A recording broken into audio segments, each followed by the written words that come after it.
1920 সাল ইংল্যান্ডে ভারতীয় অফিস থেকে বেরোলো রেজাল্ট, আইসিএস পরীক্ষায় সুভাষচন্দ্র বসু 4th র্যাঙ্ক। সবাই অবাক হয়ে গেল। বাড়িতে জানকীনাথ বসু, তার মা খুব খুশি, ছেলে আইসিএসের জব করুক। বাবা জানকীনাথ মনে প্রাণে চান ছেলে আইসিএসের চাকরি করুক। তিনি গর্বিত যে তার ছেলে সুভাষ 4th র্যাঙ্ক করেছে। চারটিখানি কথা নয়। এখন আমরা যেমন আইএএস, আইপিএস এই সমস্ত নিয়ে গর্ব করি, সেই রকমই একটা বিরাট বড় পরীক্ষা আইসিএস, ইন্ডিয়ান সিভিল সার্ভিস, যেখানে ইংরেজরাও বসতো এবং সবাই মিলে বসতো, চেষ্টা করতো। প্রশাসনিক ক্ষমতার সর্বোচ্চ শিখর, সম্মান, স্ট্যাটাস, অর্থ, জৌলুস, একটা জাঁকজমকপূর্ণ জীবনের মধ্য দিয়ে তিনি যেতে পারতেন। কিন্তু তিনি সুভাষচন্দ্র বসু, তিনি বললেন, যে সরকারকে ভাঙার স্বপ্ন নিয়ে আমি ঘুরে বেড়াচ্ছি, আমি কি সেই সরকারের চাকরি করব? আমি এখানে দেখতে এসেছিলাম। তিনি শিশির বসুকে লিখলেন যে আমি এই সরকারের স্তম্ভ হতে পারি না, আমি এই সরকারকে ধ্বংস করতে চাই। তারপরে অনিশ্চয়তার জীবন, অল্প অল্প টাকার জন্য সবার কাছে হাত পাততে হয়, প্রচণ্ড কষ্টের জীবন।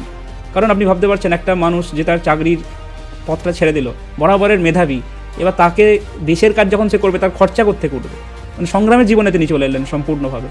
তিনি ঘুরে বেড়াচ্ছিলেন, দেশ স্বাধীন করতে হবে, খাবারের কোনো ঠিক ঠিকানা নাই, বিভিন্ন জায়গায় একটা কষ্টের জীবন। এবং তিনি তার দেশপ্রেমের আগুনে ঝলমল করছেন। তিনি চিত্তরঞ্জন দাসের কাছে যাচ্ছেন, তিনি মহাত্মা গান্ধীর কাছে যাচ্ছেন, সরল মনে সবার কাছে সেই খ্যাপা খুঁজে ফেরে, পরশ পাথর, মাথায় বিরাট জটা, এইরকম স্বাধীনতা চাই। স্বাধীনতার জন্য তিনি যে কোনো কিছু করতে প্রস্তুত। বিবেকানন্দ বলেছিলেন, সর্দারকে, লিডারকে, হু ইজ আ লিডার? তার উত্তরে বিবেকানন্দ নিজেই বলেছিলেন যে শিরদার সেই সর্দার, যে অন্যের জন্য জীবন দিয়ে দিতে পারে সেই হচ্ছে লিডার, সেই হচ্ছে সর্দার। যে শিরদার অর্থাৎ তার মাথা কেটে দিতে পারে সেই হচ্ছে সর্দার।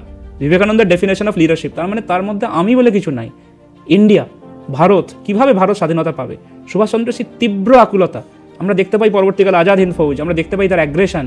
তিনি পাগলের মতো হয়ে গেছিলেন, কারণ তিনি ত্যাগের ওপর দাঁড়িয়েছিলেন। তার নিজের কিছু চাই না। ত্যাগী না হলে তেজ হবে না। বিবেকানন্দ সেই মহাবাক্য এখানে আমাদের আবার স্মরণ করতে হলো।